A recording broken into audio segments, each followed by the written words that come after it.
Assalamualaikum warahmatullahi wabarakatuh.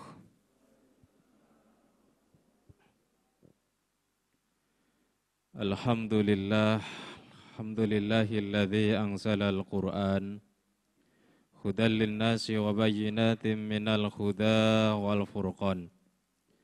Asyhadu an la ilaha illallah wahdah la syarika lah wa la haula wa la quwwata illa billah. Wa asyhadu anna Muhammadan abduhu wa rasuluh la nabiyya ba'dah. Allahumma salli wa sallim wa barik ala Muhammadin wa ala alihi wa sahbihi wa man tabi'ahu ila yaumil qiyamah amma ba'd. Wa qala Allah ta'ala fi kitabihil karim, a'udzu billahi minasyaitonir rajim. Syahrul Ramadhan alladzi unzila fihil Qur'an hudan linnasi wa bayyinatin minal huda wal furqan al-ayah. Qala Rasulullah sallallahu alaihi wasallam, khairukum man ta'allamal Qur'an wa 'allamah. Sadaqallah wa sadaqa rasuluhul karim. Yang kami muliakan Bapak Ketua Masjid Az-Zikri, Bapak Haji Hamzah beserta seluruh jajaran pengurus, para imam masjid, asatid yang kami hormati, Bapak Ibu Saudara yang semoga semuanya adalah ahli surga. Amin. Ibu Bapak yang dirahmati Allah, ada tradisi yang biasa dilakukan oleh umat Islam di Indonesia, yaitu memperingati nuzulul Quran, turunnya Al-Quran. Dan itu diperingati di bulan Ramadan. Betul memang sebagaimana ungkapan Allah di dalam Al-Quran, Syahrul Ramadhan alladzi unzila fihil Quran.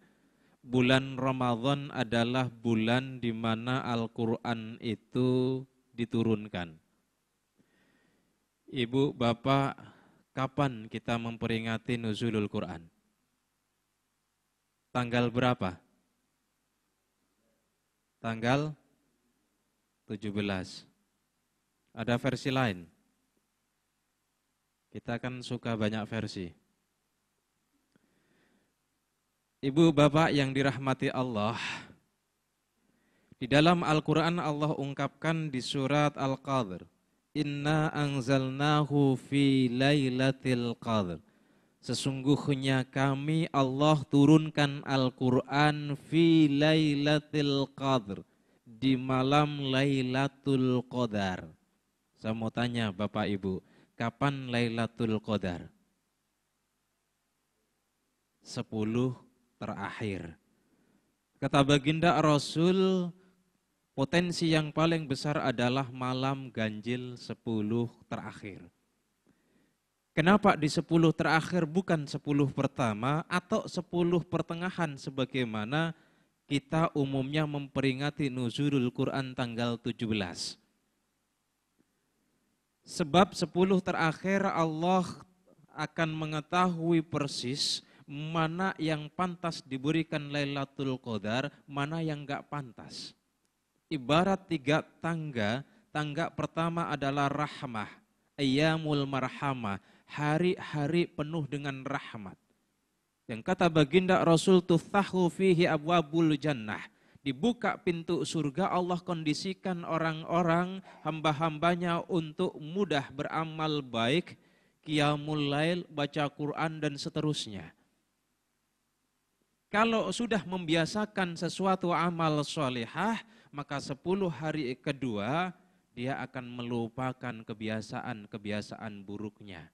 Akan rasanya sulit kita naik tangga kedua jika tidak berhasil di tangga 10 pertama. Begitu juga sulit rasanya kita mendapatkan tangga ketiga jikalau tangga yang pertama dan tangga kedua mengalami kegagalan. Barang siapa yang mengkondisikan 10 hari pertama untuk banyak melakukan perubahan yang buruk menjadi baik, 10 hari kedua mensterilisasi setiap kebiasaan buruk, maka Nabi mengatakan 10 hari terakhir itskum minan nar, haram api neraka menyentuh dalam kulitnya. Wajar kalau orang ini sudah Allah haramkan tersentuh api neraka, Allah kasih bonus yang namanya Lailatul Qadar. Berarti nuzulul Quran pada 10 hari terakhir. Mengapa kita peringati 17 Ramadan? Siapa yang salah?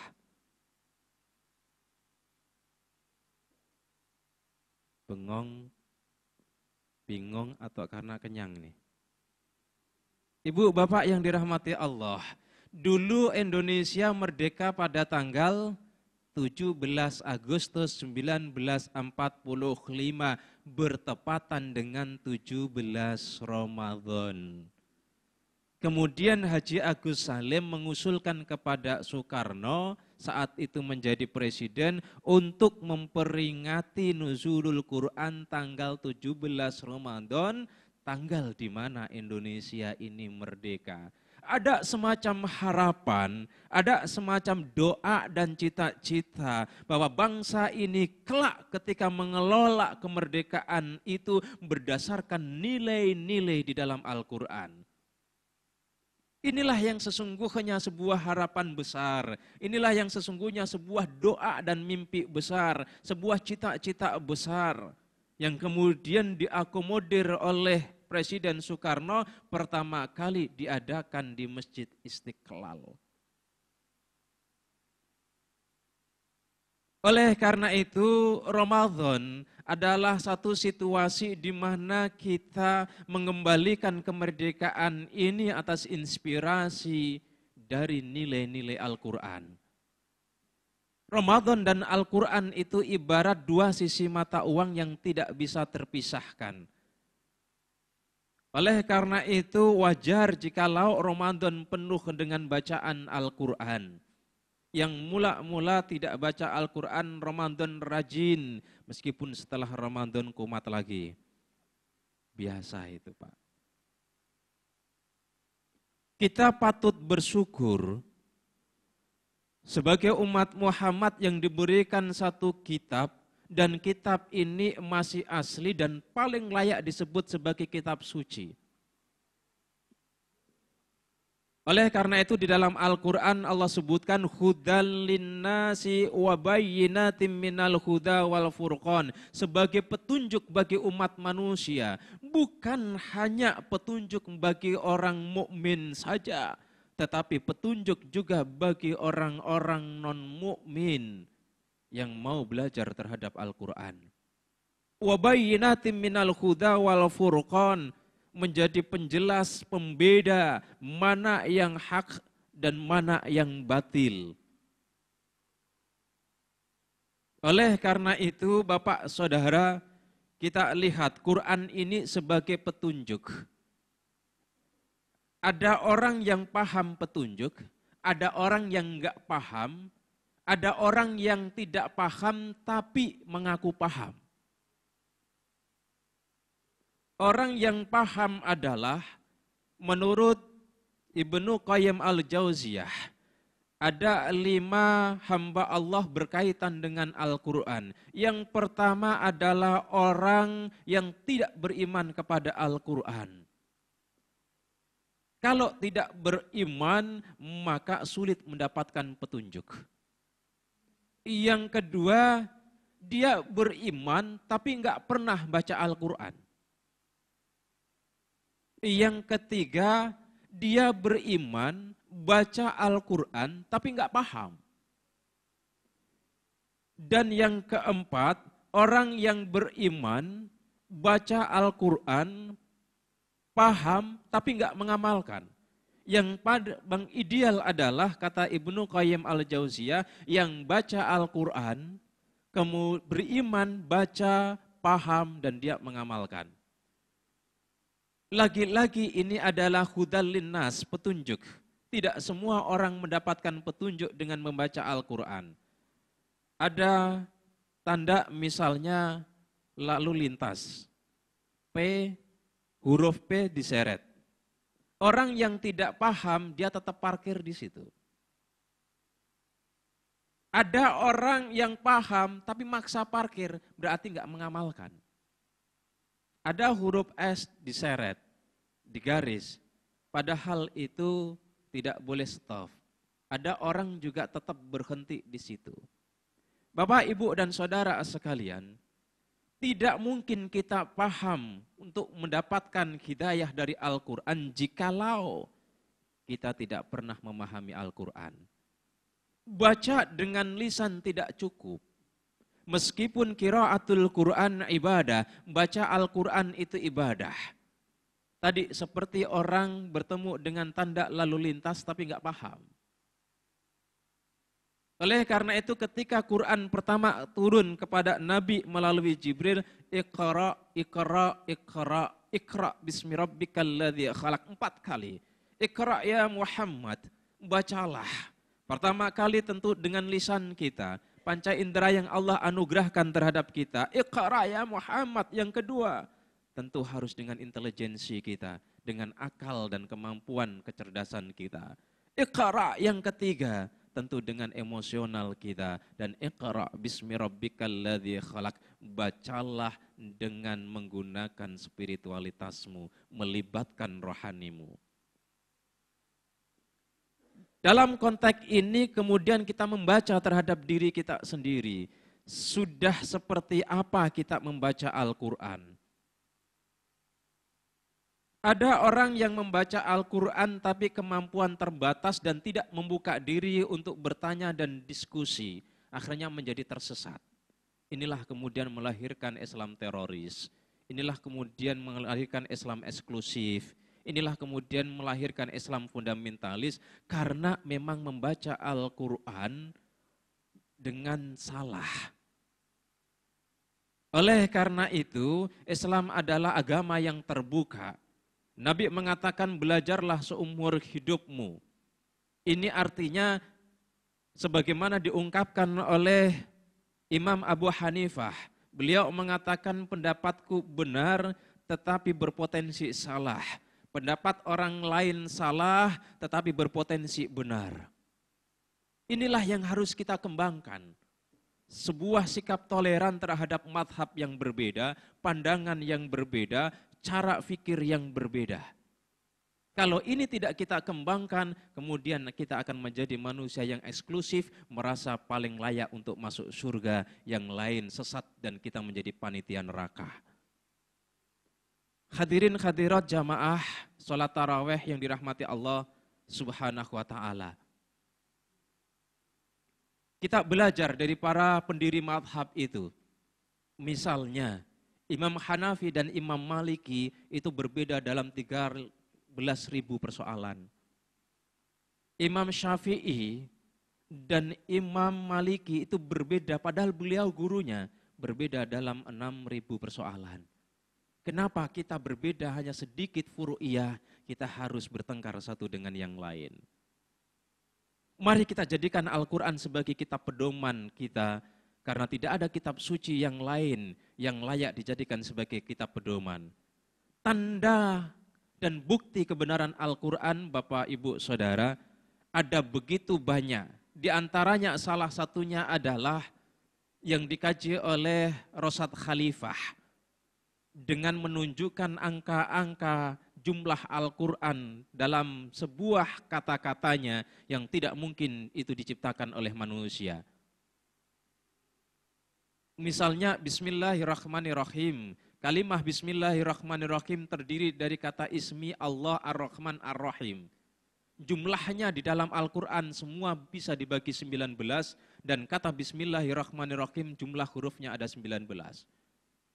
Kata ismi misalnya Allah sebutkan 19, kalau dibagi 19 ada 1. Kata Allah sebutkan 2698 kali, kalau dibagi 19 ada 124, tidak tersisa. Kata Ar-Rahman Allah sebutkan 57 kali, kalau dibagi 19 itu ada 3. Dan Ar-Rahim Allah sebutkan 114 kali, kalau dibagi 19 itu ada 6, tidak tersisa. Maka wajar kalau kemudian Allah tanyakan, Allah tantang kepada setiap orang para ahli syair saat itu. Wa in kuntum fi raibim mimma nazzalna ala abdina fa'tu bi suratim mim mislih wad'u syuhada'akum min dunillahi in kuntum shadiqin. Al-Baqarah 23. Jikalau kalian masih ragu terhadap Al-Quran, maka datangkan satu surat saja semisal Al-Quran itu. Pasti mereka tidak akan pernah mampu mendatangkan. Dan semua fawatihus suwar hurufnya itu bisa dibagi 19. Yasin misalnya, huruf ya dan sin. Di dalam surat ke-36. Ada masyarakat muslim di Indonesia juga gemar untuk membaca Yasin. Nikahan baca Yasin, lahir baca Yasin, mati baca Yasin, syukuran baca Yasin, cerai baca Yasin. Buat sekali-kali Al-Baqarahan, Nisaan. Makanya anak yang namanya Yasin populer banget. Huruf ya dan sin di dalam surat ke-36 itu Allah sebutkan sebanyak 285 kali. Kalau dibagi 19 itu ada 15 tak tersisa. Toha surat ke-20, huruf to dan ha di dalam surat 20, silakan Bapak Ibu cek. Itu jumlahnya ada 342 kali disebutkan. Kalau dibagi 19 itu ada 18 tak tersisa. Hamim, huruf ha dan mim, itu disebutkan oleh Allah di dalam surat tersebut, itu 2166. Kalau dibagi 19 itu persis ada 114 tak tersisa. Kemudian kita lihat juga nun wal qalami wa ma yasturun di dalam surat Al-Qalam huruf nun disebutkan 133 kali. Kalau dibagi 19 itu ada 7. Tidak tersisa pula. Qaf di dalam surat 50 disebutkan oleh Allah itu 57 kali. Kalau dibagi 19 persis ada 3 tak tersisa dan surat-surat yang lain. Begitu juga huruf yang sama, kata-kata yang sinonim maupun kata-kata yang berlawanan. Misalnya ketika Allah menyebutkan tentang musim, al-harru panas, al-bardu dingin. Itu disebutkan sama-sama 4 kali. Dan Bapak, Ibu, Saudara sekalian, di dunia ini musim itu hanya ada 4. Kata-kata al-iman yang artinya beriman, kata-kata al-kufr artinya kafir, itu disebutkan di dalam Al-Quran masing-masing 17 kali. Dan Rasul katakan al-farqu bainal mu'min wal kafir as-shalah. Perbedaan yang jelas antara orang yang beriman dan orang kafir itu adalah sholat. Sholat dalam sehari semalam yang wajib itu ada berapa rakaat? 17. Allah sebutkan kata iman dan kata kufur itu 17. Belum lagi ketika Allah sebutkan kata al-yaum artinya hari. Bapak, Ibu, Saudara, kata yaum artinya hari dalam bentuk mufrad Allah sebutkan sebanyak 365 kali. 1 tahun itu ada 365 hari. Dalam bentuk tasniah dan jamak Allah sebutkan 30 kali. Dan hari dalam 1 bulan itu ada 30. Kata syahrun seperti syahrul Ramadan alladzi unzila fihil Qur'an. Artinya bulan dan Allah itu sebutkan itu sebanyak 12 kali. Maka tahun Qamariyah maupun tahun Syamsiyah itu adalah 12 bulan. Jangan kita terdikotomi Bapak Ibu. Seolah-olah tahun Masehi itu milik orang Kristen, enggak bisa. Mereka mengklaim bahwa itu tahun mereka, Syamsiyah. Sesungguhnya Allah sudah katakan di dalam surat Yunus ayat 5, alladzi ja'ala syamsa dhiya'a wal qamara nuran wa qaddarahu manazila lita'lamu 'adadas sinina wal hisab. Allah lah yang menjadikan matahari itu bersinar, bulan itu bercahaya, keduanya dalam garis edarnya membentuk tahun demi tahun sebagai hitungan. Artinya jauh sebelum Nabi Isa itu lahir sudah ada hitungan Januari, Februari dan seterusnya. Jauh sebelum Islam itu lahir sudah ada hitungan yang bernama Muharram, Dzulqa'dah, Dzulhijjah. Kemudian diberikan label Kristen Masehi, Islam diberikan label Hijriyah pada masa Umar bin Khattab. Jadi Bapak, Ibu, dan Saudara sekalian yang dirahmati Allah, cuman bedanya kalau berdasarkan matahari Masehi itu untuk urusan dunia, maka para petani, kemudian para nelayan biasanya menggunakan hitung-hitungan berdasarkan Masehi, bercocok tanam. Tapi sekarang orang mau bercocok tanam, seluruh masa itu hujan, udah rusak. Dan memang yang bersifat duniawi itu rusak. Tapi untuk konteks ibadah kita menggunakan bulan berdasarkan Qamariyah. Maka Ramadan dari dulu sampai sekarang kita berpuasa tetap Ramadan. Karena apa? Urusan akhirat itu abadi. Maka puasa, taraweh, istirahat urusan duniawi yang tidak abadi dalam kerangka untuk urusan akhirat yang abadi. Kemudian ada imsak, berhenti urusan duniawi itu bersifat sementara, akhirat itu terus menerus. Haji dari dulu adalah Dzulhijjah, enggak pernah berubah-ubah. Oleh karena itu Bapak Ibu Saudara, kalau kita proporsional merespon terhadap rahmat Allah ini, hidup ini akan bahagia dan nyaman. Dan terakhir sebagai penutup, Al-Quran bisa diverifikasi secara saintis. Saya sebagai penutup membuktikan bahwa ada ayat 228 surat Al-Baqarah. Diungkapkan wal mutallaqatu yatarabbasna bi anfusihinna salasata quru. Perempuan-perempuan yang ditalak oleh suaminya wajib 3 bulan, 3 quru. Ada yang mengatakan suci, ada yang mengatakan haid, itu perkiraan 3 bulan. Ternyata seorang Yahudi melakukan sebuah penelitian, seorang laki-laki yang berhubungan dengan perempuan, spermatozoa yang masuk itu sekitar 500 sampai 600 ribu. Dan itu masih hidup di dinding-dinding rahim dan berpotensi masuk ke rahim bertemu dengan ovum menjadi anak selama 3 bulan. Selesai 3 bulan itu mati. Ibarat seperti narkoba, sebelum 3 bulan itu masih positif, tidak negatif. Kemudian dia lakukan penelitian di barat, ternyata banyak wanita yang DNA spermanya berbeda-beda. Dia lakukan istrinya penelitian, ternyata ada sperma laki-laki lain. Berarti istrinya selingkuh, kemudian dia cerai. Lalu dia melihat Al-Quran menemukan tidak mungkin katanya. Ini buatan manusia karena aku adalah seorang penemu pertama terhadap penelitian ini. Ini pasti adalah buatan Tuhan, ini pasti adalah kalam ilahi. Akhirnya dia masuk Islam. Sebagai penutup bahwa tidak ada sebuah ayat Al-Quran yang tidak bisa diverifikasi baik secara historis maupun secara saintis. Oleh karena itu mari kita gunakan seluruh potensi yang Allah berikan kepada kita, baik panca indera, kemudian kecerdasan otak, lalu emosi dan spiritualitas kita dalam membaca Al-Quran sehingga bangsa ini menjadi berubah karena Al-Quran sudah bisa menjadi petunjuk buat hidup kita. Bapak, Ibu, dan Saudara sekalian, karena waktu yang terbatas, demikian yang bisa saya sampaikan. Semoga mampu menjadi inspirasi sekaligus muhasabah buat kita dalam konteks perbaikan komunikasi kita selama ini dengan Al-Quran, dialog kita selama ini dengan Al-Quran. Al-afu minkum, mohon maaf, wa intajid aiban fasuddal khalala. Assalamualaikum warahmatullahi wabarakatuh.